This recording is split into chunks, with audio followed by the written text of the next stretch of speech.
Hawkins-Byrd spent 25 years by the judge's side, and he feels confused and dismayed at being left out of her new show. For 25 years, Petri Byrd was the loyal shadow to Judge Judy, a man who gave 25 years of unwavering loyalty to his friend. But his stoic presence concealed a devastating secret crisis he was enduring completely alone. When the show ended, he was publicly and coldly discarded, left behind without a phone call. Because the story of this crushing betrayal wasn't just about an ending. It was about the 25 years of loyalty he gave, unaware that his dedication wasn't building a partnership. It was a huge setup for the final heartbreaking verdict: the unbreakable bond. Before the multi-million-dollar contracts and global fame, their legendary partnership was forged not on a Hollywood set, but in the trenches of the real New York court system. Petri Hawkins-Byrd was born in Brooklyn, carrying himself with a quiet authority from a young age. After a distinguished career with the U.S. Marshals, he found himself in the 1980s New York family court system. It was a chaotic, emotionally charged environment where his job was to maintain order. And the epicenter of that chaos was often the courtroom of one specific sharp-tongued judge, Judy Sheindlin. For years, Byrd was her real-life bailiff. He was her guardian, the 6-foot-plus presence ensuring volatile emotions never spilled into physical danger. She came to rely on his steady, unfiltered presence. Theirs was a relationship built on real-world respect. But eventually, their paths diverged. Byrd moved across the country to California, seeking a new life. He was, for all intents and purposes, out of her life. Then, in 1995, the phone rang. It was Judy. She told him she'd been given an incredible, wild opportunity. A production company wanted to build a reality show around her. It was a gamble, bringing her abrasive style to a national audience. She needed someone she could trust, not an actor, but someone real. She made him an offer: come with me. Be my bailiff on television. This was a massive high-stakes moment. Byrd had a stable job. This TV show was a complete unknown, a fledgling genre. It could have easily been canceled after one season. Accepting wasn't just a career move, it was a profound act of loyalty. He took a leap of faith and stood by her side as they filmed the first episodes of Judge Judy. The show didn't just succeed, it exploded. Within 2 years, Judge Judy was a phenomenon, and by the early 2000s, it was the king of daytime. 10 million people tuned in every single day. And for 25 seasons, over 6,000 episodes, there stood Officer Byrd. He became an icon. But here, the ticking time bomb of his career was set. His fame, his public identity, was not his own. His professional life and financial future were now inextricably tied to one single person. Byrd wasn't a network employee. He was, in essence, her employee. This created a powerful dynamic. It meant she, not a studio, held all the cards. His fate was in her hands. For 2.5 decades, this arrangement was perfect. Byrd became the audience surrogate. He was our man on the inside. While Judy interrogated and berated, Byrd stood silent, but his face said it all. The subtle eye roll at a ridiculous excuse. The smirk when a litigant was caught in a lie.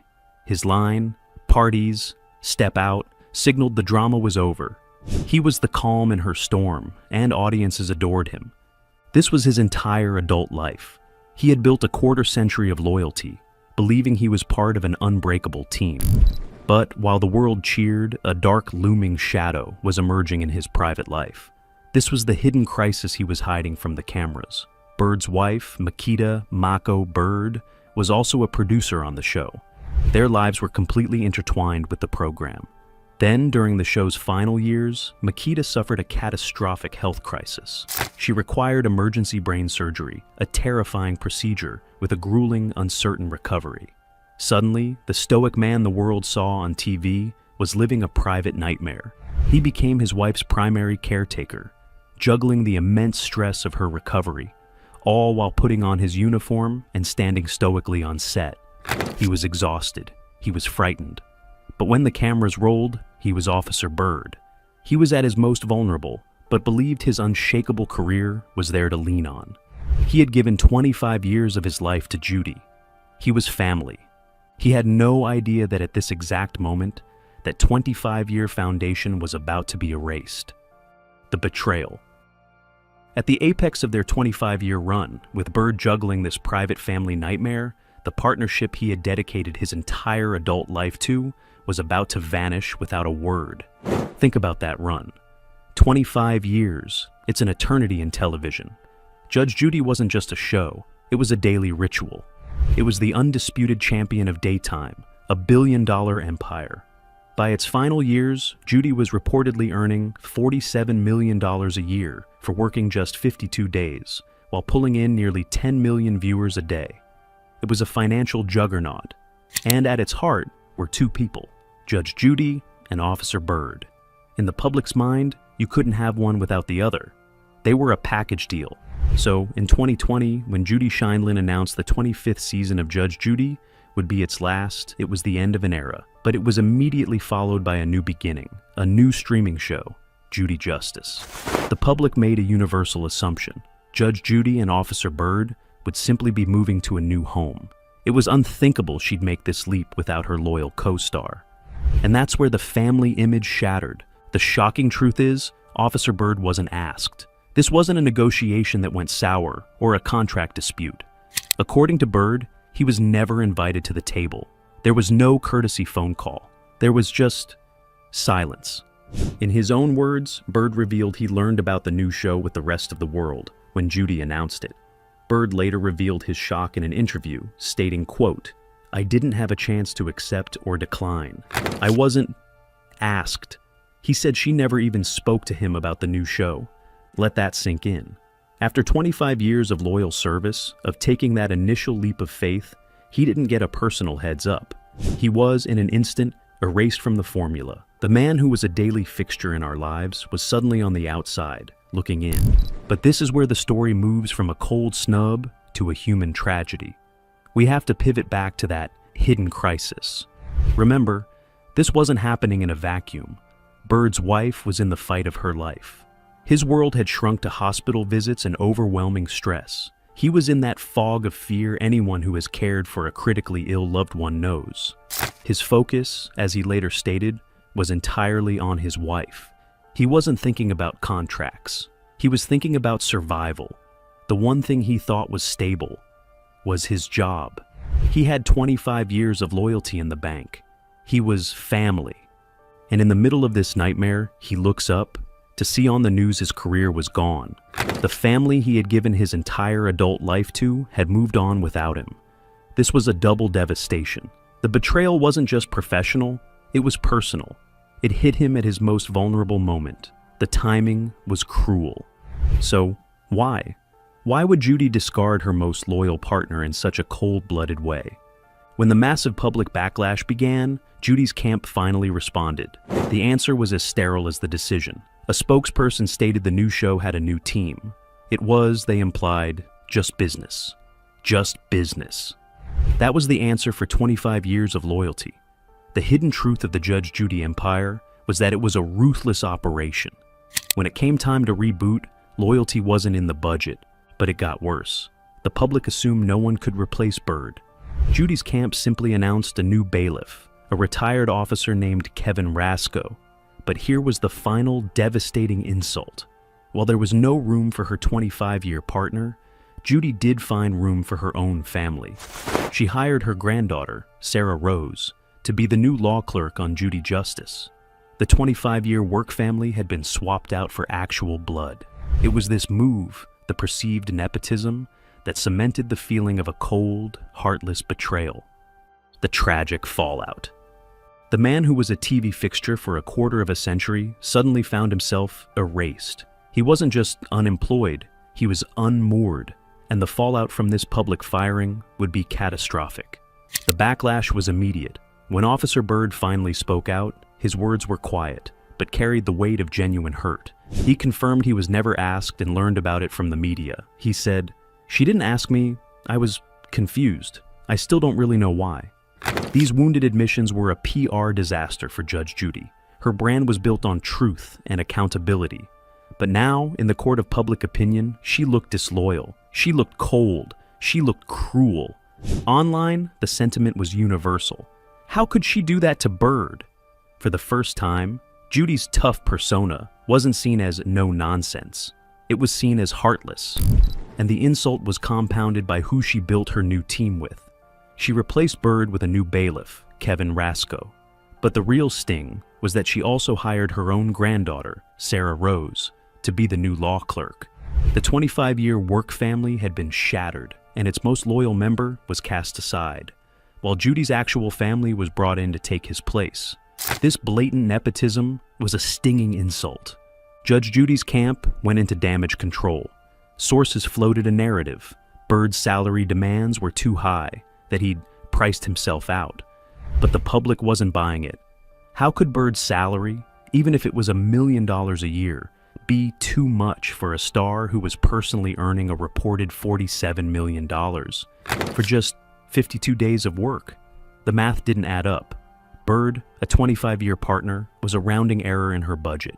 The excuse felt flimsy and, frankly, insulting. Byrd himself contradicted this. How could he make a salary demand when he was never offered the job? The damage control only made things worse.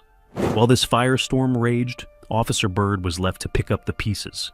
His wife was recovering, but now he faced a new crisis. Total irrelevance. He was in a professional trap, the ultimate typecast.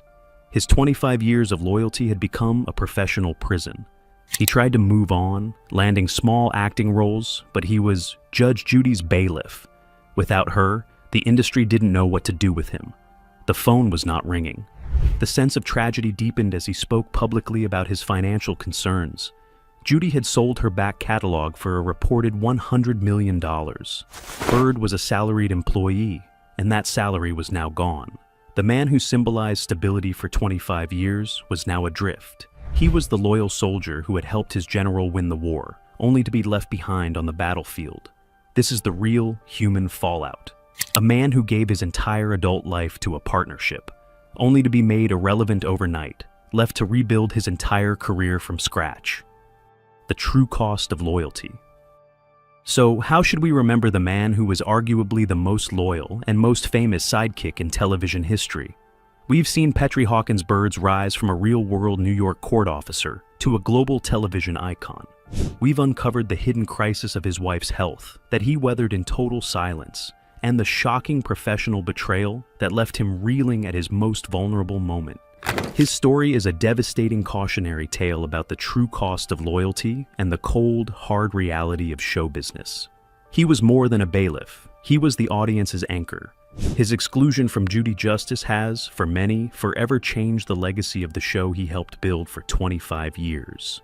He is a living testament to how quickly, in the world of television, family can become just business. But what do you think? Was Judge Judy's decision a cold but necessary part of a new business venture, or was it an unforgivable betrayal of a 25-year friendship? Let me know your thoughts in the comments below. We have a new video coming next week. If you love digging deeper than the headlines, make sure you're subscribed so you don't miss another video. If you love this story, we've got more celebrity deep dives queued up for you. Just click the videos on your screen to continue. Thanks for watching. मिट्टी रोवे से जब तू याद आवे से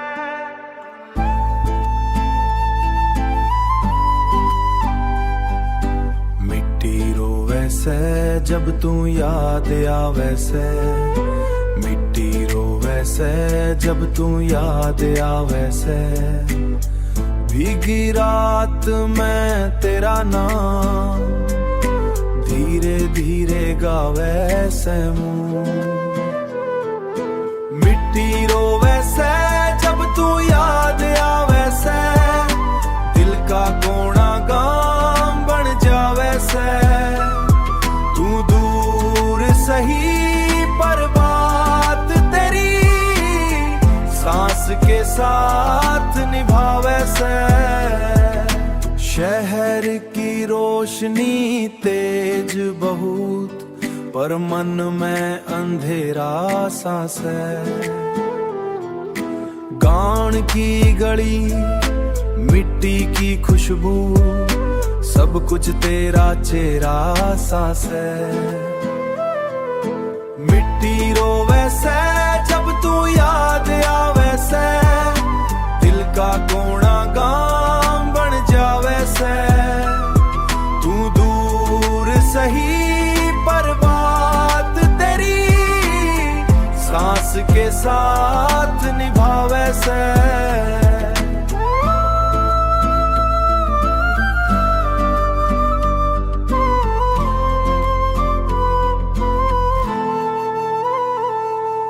छत पे चांद भी चुप बैठा हवा भी धीमी चलती से तेरी हंसी की एक झलक में मेरी दुनिया पलती से ना शोर चाहिए ना नाम बड़ा बस सच्चा सा एक अहरा प्यार गाम की मिट्टी दोनों मेरे सबसे खास मिट्टी रोवे से जब तू याद आवे से दिल का कोना के दिल फिर चल जा से मिट्टी रोवे से जब तू याद आवे से